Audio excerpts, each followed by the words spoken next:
Deafening silence concealed the whole room, which was occasionally broken by the clink of utensils.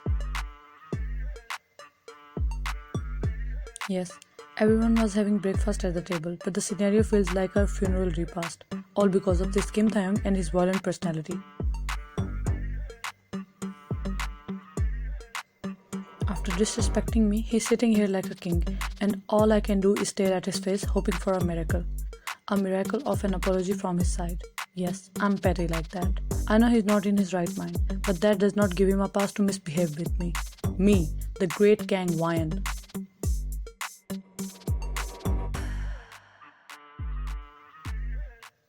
Stop staring at me.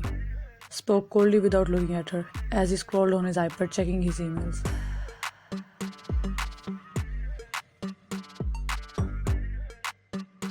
I'm Kang Wyan, a fully grown woman, and believe it or not, I can do whatever I want. Nodded reassuringly. Not in my house. Finally looked at her with his dominant and fierce gaze. What? Hella perplexed. I'm not considered as a grown woman in your household? Look at scared Mrs. Kim with wide eyes. He's sick and ridiculous.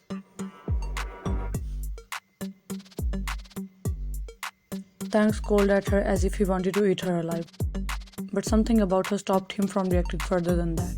Because if there was another person in her place, well, let it be a mystery, as certain things are not meant to be said aloud.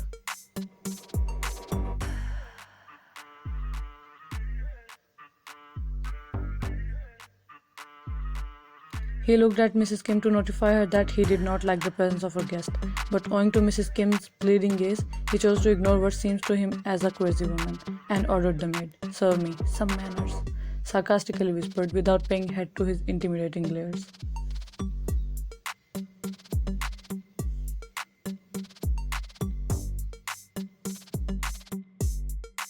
Tang clenched his jaws and drew out his from his pocket, loaded it and placed it on the table, facing Wine, as a silent warning.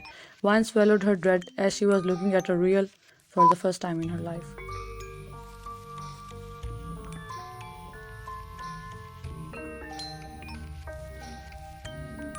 Now, as she got to get a glimpse of the cruelness of this personality, she immediately decided to let the past be in the past, forgive him for his misbehave, and focus on the good things, which was the food in her plate.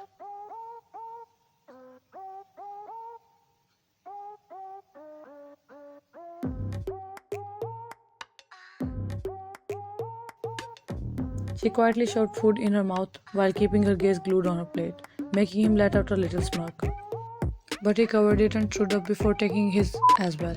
Without uttering any other word, he left the room and Mrs. Kim spoke quickly. "Oh, I'm so sorry, honey. He's not a mannerless guy. It's just I can't hold grudges against a mentally sick guy. I know," spoke Cecily. Miss Kim smiled sadly as she felt hurt by the mentally sick word, but she also knew that it's the harsh reality of her son's life and someone gotta give him a reality check.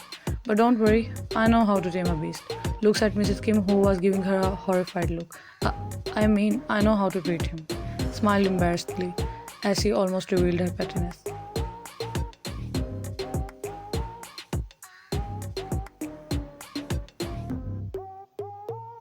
"By the way, when will he come? Missing him already?" Wiggled her brows in teasing manner. "Oh, please. Your son is not someone to be missed." Rolled her eyes slightly, causing Mrs. Kim to chuckle on her relentless behavior.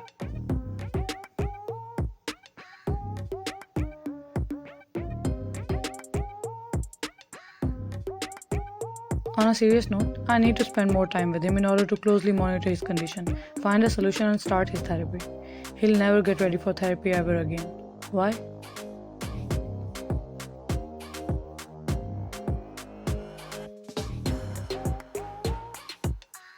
Last time when we brought him to therapy, we lied to him that we are doing this as he is being stressed, and the therapy sessions were a big mess, especially when he was in his mafia role. Okay, then how does he take his medication?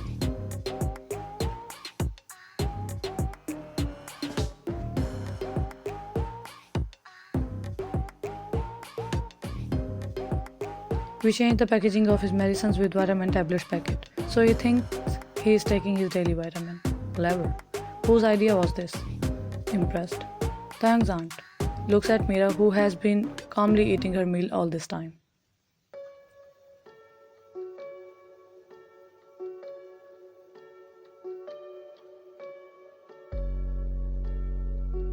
Glanced at Mira and felt something odd about her. Turns to Mrs. Kim again.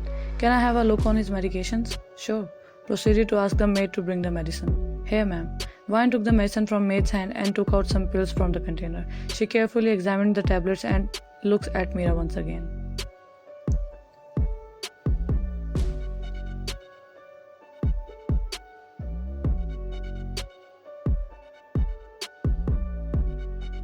Why are you looking at me? Stopped eating and raised her brow at Vine. Why does everyone have problem with me looking? Turned her head to Mrs. Kim and complained. Miss Kim just laughed on Vine's sulking face as she found her behavior entertaining. Meanwhile, Vine put the tablets back in the container, except one, which she hid in her hand.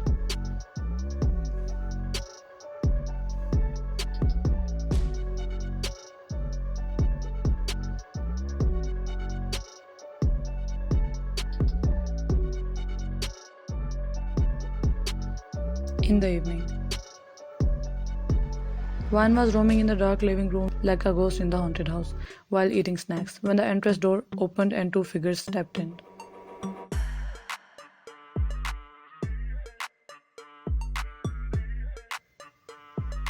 Her first instinct was to hide the bag of chips behind her, as if the intruder would demand her chips on gunpoint. She narrowed her eyes to have a proper look at the individuals in front of her, but it didn't work, as it was dark.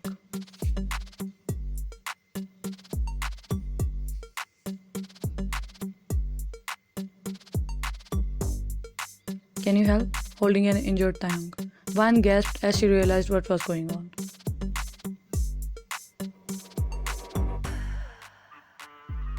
This is exactly what happens in novels. What?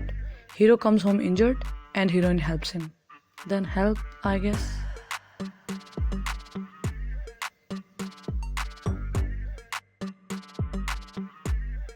I'm not a heroine, at least not his, like you. No, please, for the love of God, take me to my room. Spoke in a barely audible yet stern tone. It's pretty serious, I guess. Jimin nodded and began dragging Taeyong's heavy body towards his room upstairs, but Vine's voice stopped him and he looked back.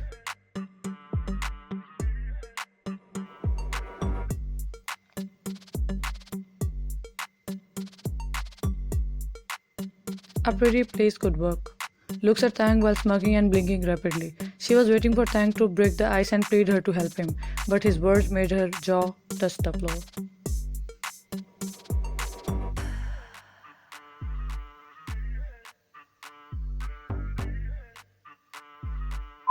Off.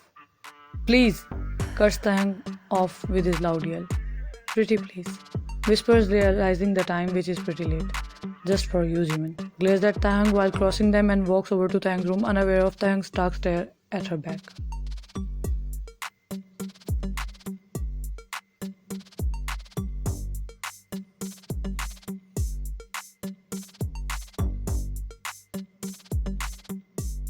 Jimin laid Taeyong's exhausted body, which was drenched in, on the bed and walked over to Vine, who was looking for a first aid kit in the cupboard.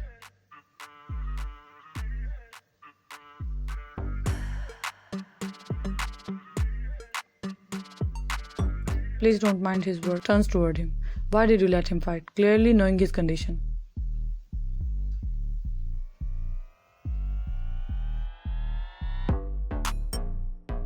Kims have some business in the underworld as well, and whenever he slips into his mafia character, he seeks to demolish his enemies and competitors, and nothing can stop him at this time. Explained the situation calmly. Oh God, what have I gotten myself into? Mumbled frustratingly.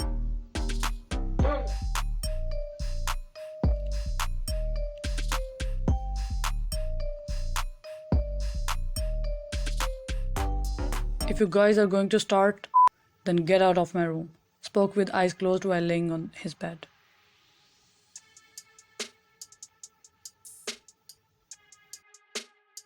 Vine got offended by his comment and stormed towards him, while Jimin tried to stop her since he thought she was going to do something horrible to him for saying such vulgar thing about her. But what she did next made him choke on air.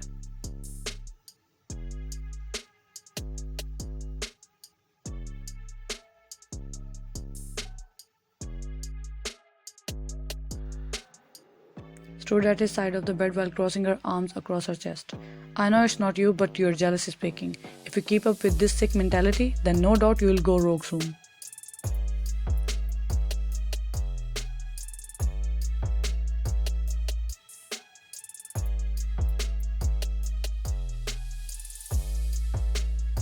Tang opened his eyes and tried to sit up furiously, despite the pain, but Wine placed her palm on his chest and pushed him down again. Save your punk attitude for tomorrow, sat beside him. Saying this, she started opening his shirt button, unaffected by his red eyes, which were attempting to bore holes in her soul.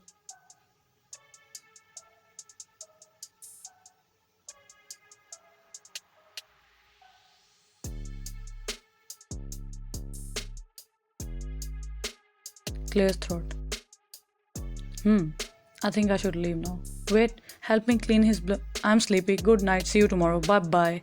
Exited the room while blushing as he watched Wine and Tang in a not so appropriate situation.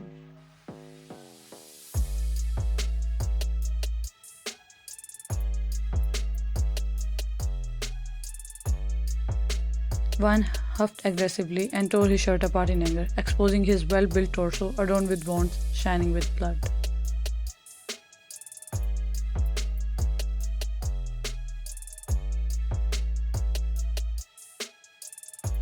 He kept staring at her. First, he was just glaring at her. Then his glare changed into a confused stare, and at the end, he found solace in her presence near him. He felt himself getting calmer as the time passed. However, she was only focused on washing his wounds.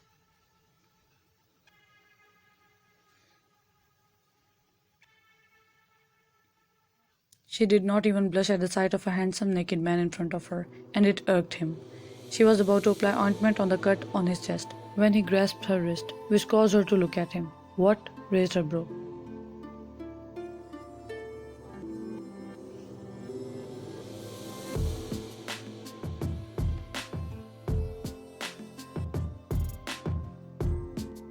She did not realize the lack of distance between them until he stopped her. Her heart skipped few beats, but she remained steadfast on not liking this mafia in front of her, thinking she might be feeling this way since it was her first time being around an exposed man. Meanwhile, he was deeply immersed in examining her features when her raised brow forced him out of his reverie.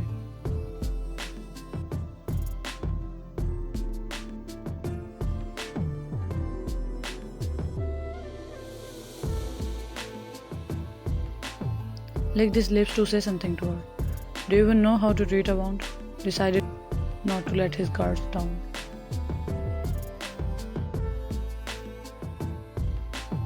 Poked her cheek, being annoyed by his attitude.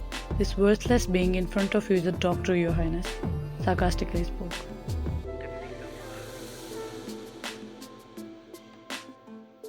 Her response left him speechless, and he decided to make use of this moment. He did not lift her wrist and enjoyed the rhythm of her fast heartbeat and gentle breaths hitting his face by keeping her close. Even he himself did not understand why he was being like this, and upon reflecting, he started getting angry at himself for feeling this way.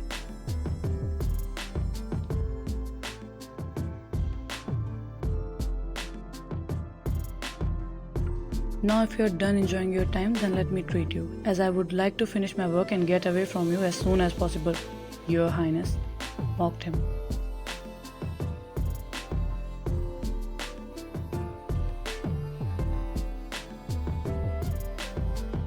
You are still alive because I find your foolishness mildly entertaining, spoke in his deep dark tone, which is enough to give anybody chills. Oh, what would you do without me? Rolled her eyes and got back on applying the ointment.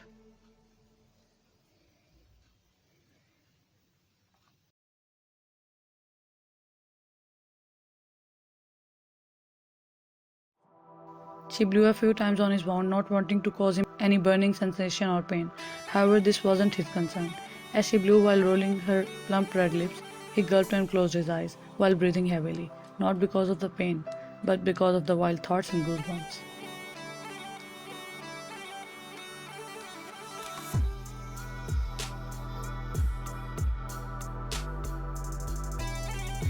He backed off and he opened his eyes to observe her every move keenly, not wanting to miss out anything about her.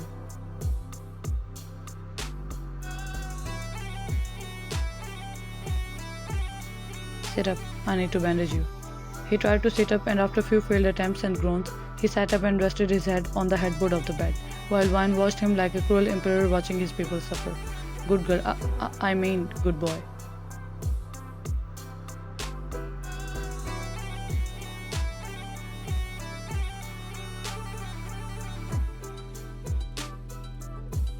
If you don't want to help, then why are you here?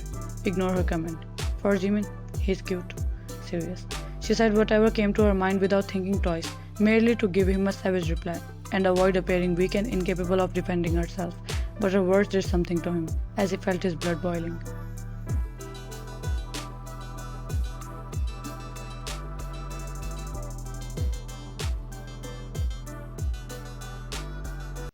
Get up, one more time. Forcefully tied bandage over his chest. If you disrespect me one more time, I'll show you what a true insult feels like.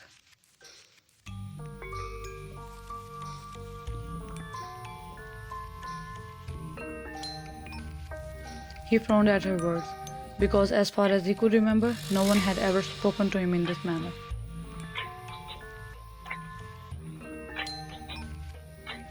He glared at her while she kept bandaging him a little harshly than a doctor should do to her patient. The little angry pout on her red cherry lips weirdly calmed him down once again, and this time he was feeling conflicted. She finished her work, stood up angrily, and turned around to walk, but then paused and turned back to him.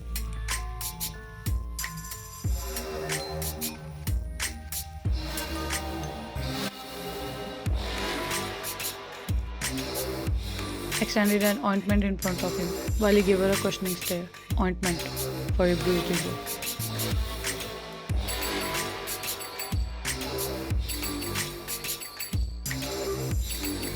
She took his hand, slapped the ointment on it, and walked away like a proud queen. Meanwhile, Tang sighed, looking at her back, then at his hand in which he was holding that ointment, and shook his head, feeling overwhelmed.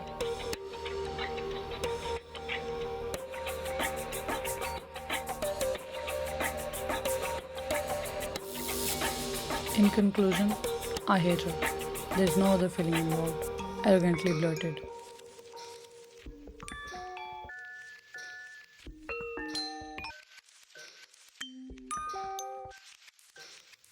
Meanwhile, Wine. I did too much, oh my god, walking back and forth in her room while panicking.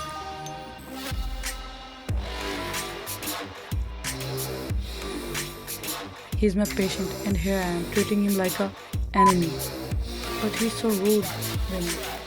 She loudly sighed and let her body fall on the mattress freely.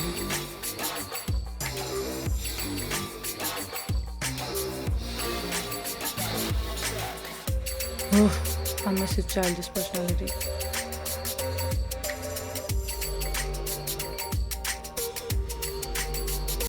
Next day.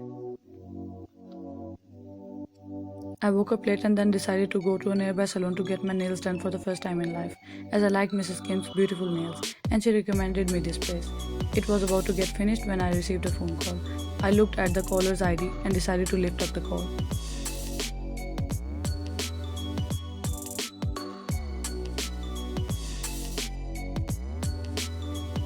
Yes, Simon? Wine, come to the Kim's Corporation fast. Why? Is your bull out of control again? My bull? Who? Taeyong.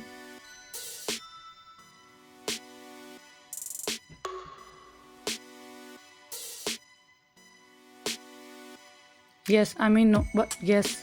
Just come quickly. His personality has changed again, and you won't be able to meet this personality anywhere except office. I'll be late. Please, Wine, she come fast, practically begging her.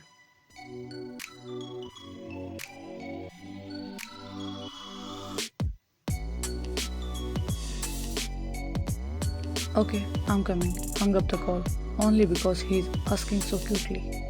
Do it fast, please, asked the worker who was painting her nails.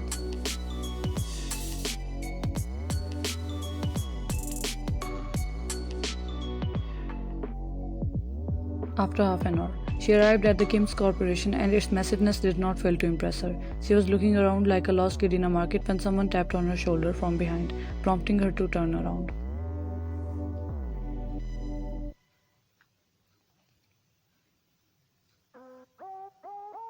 You know, I was in the middle of getting my nails done. Showed him her nails while faking her anger. Gorgeous. Complimented the art on her nails. Right? I know. Excitedly smiled. Jimin smiled back and said,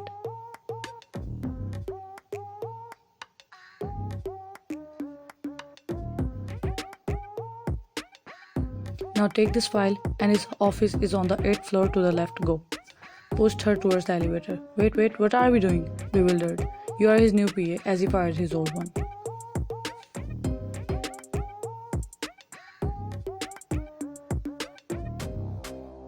But I'm a doctor, confused. Congratulations, but his this personality doesn't know this. And the only way to study his this persona is by being his PA, as he is acting like a workaholic CEO who rarely goes home. And aunt told me that you wanted to spend more time with him. Now go before he fires you too, even before meeting you. Explained everything in one breath.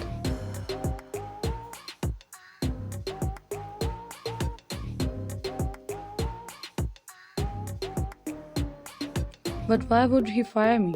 Offended. Because he hates people who lack in their work and are not punctual. Now please go, I'm begging you. Joined his hands in front of her. Okay, no need to get emotional. I'm going. Went inside the elevator.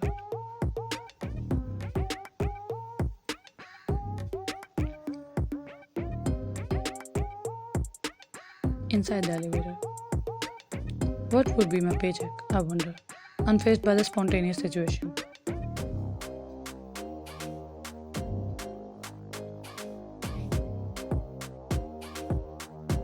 I stood in front of his office and knocked on the door while trying to prepare myself to encounter his another rude personality. Come in.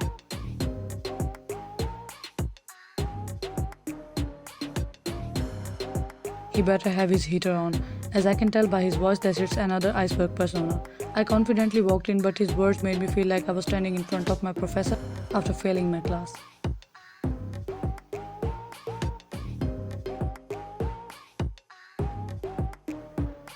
I'm not paying you for lagging. Spoke coldly without removing his gaze from his laptop screen. You are not? Looked here and there dramatically. I don't want to work here. Placed her purse on his table. You are free to leave. Still typing on his laptop. What an emotional statement. Wiped her fake tears and turned around to leave.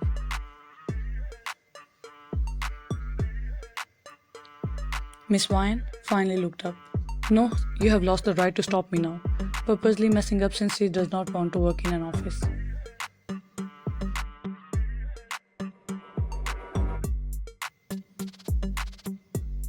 You forgot your purse. Please take it before you leave. Returned his gaze to his laptop. Oh, turned around and took her purse. Never mind.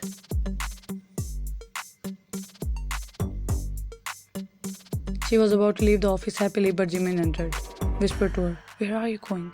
Excitedly whispered back, "Far away from this drama." "No, you can't. You are deep in this shit." Mumbled and pulled her along while walking towards Taeyong's desk.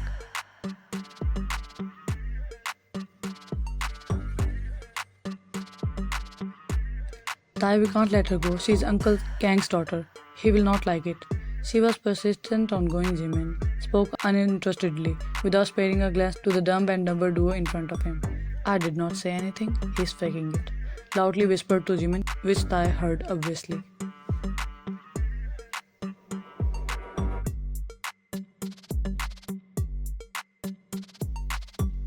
Looked at them blankly. Are you sure she can be my PA?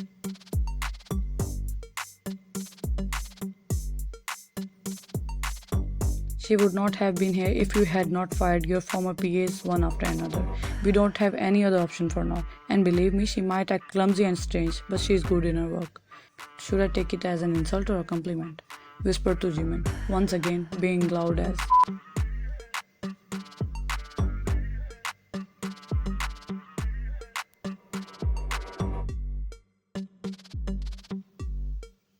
Tang ignored her and slid a stack of files in front of her. What's that? Disgustingly looks at the file, then at him.